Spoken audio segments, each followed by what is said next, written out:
Scientific experiments have shown that if we take a person and hook their brains up to certain PET scans or computer technology and ask them to look at a certain object, and they watch certain areas of the brain light up, and then they've asked them to close their eyes and now imagine that same object.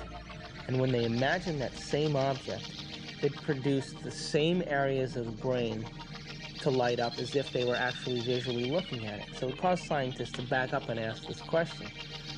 So who sees then? Does the brain see? Or do the eyes see? And what is reality? Is reality what we're seeing with our brain? Or is reality what we're seeing with our eyes? And the truth is that the brain does not know the difference between what it sees in its environment and what it remembers, because the same specific neural nets are then firing. So then it asks the question, what is reality?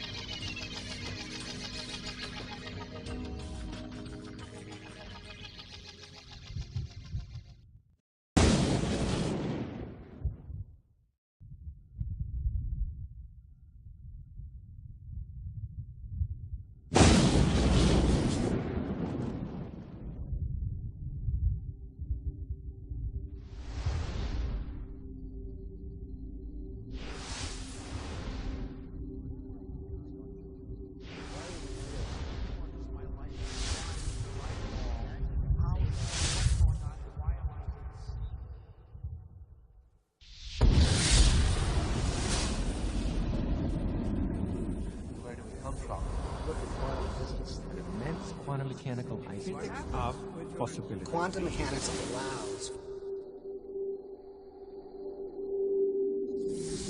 supreme mind. The brain is capable of millions of neural nets. Cascade of biochemical events. Emotional response.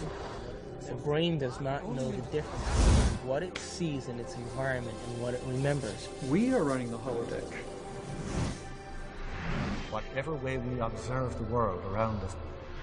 So how can you continue to see the world as real if the self that is determining it to be real is intangible?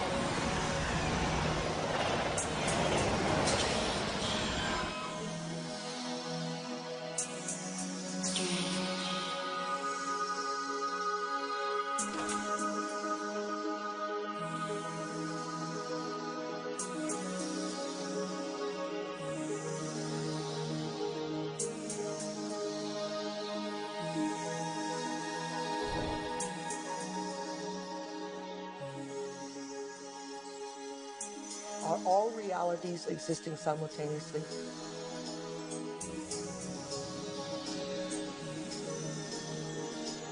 Is there a possibility that all potentials exist side by side?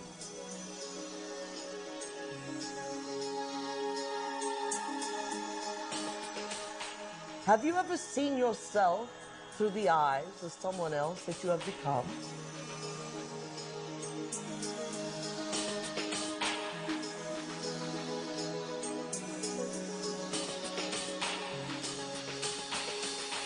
And looked at yourself through the eyes of the ultimate observer? Who are we? Where do we come from? What should we do? And where are we going? Why are we here? Well, that is the ultimate question, isn't it? What is reality? What I thought was unreal now, for me, seems in some ways to be more real than what I think to be real, which seems now more to be unreal. You can't explain it. And anybody who gets too lost and anybody who spends too much time trying to explain it is likely to get lost forever down the rabbit hole of mysteriousness. I think the more you look at quantum physics, the more mysterious and wondrous it becomes. Quantum physics, in very succinctly speaking, is a physics of possibilities. These are questions. These are addressing questions of how the world feels to us, of whether there's a difference between the way the world feels to us and the way it really is. Have you ever thought about what thoughts are made of? I think some of the things we're seeing with the children today is a sign that the culture is in the wrong paradigm and not appreciating the power of thought. Every age, every generation has its built-in assumptions that the world is flat, or that the world is round, etc. There are hundreds of hidden assumptions, things we take for granted that may or may not be true. Of course, in the vast majority of cases, historically, these things aren't true. So presumably, if history is any guide, much about what we take for granted about the world simply isn't true. But we're locked into these precepts without even knowing it oftentimes. That's a paradox. Modern materialism strips people of the need to feel responsible. And often enough, so does religion.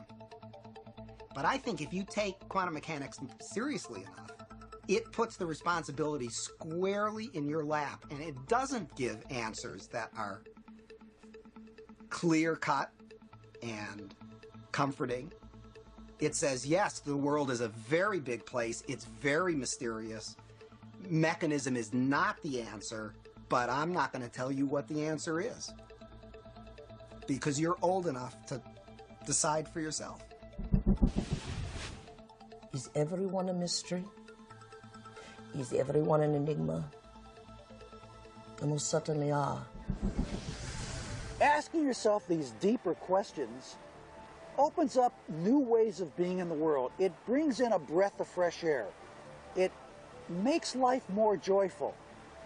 The real trick to life is not to be in the know, but be in the mystery.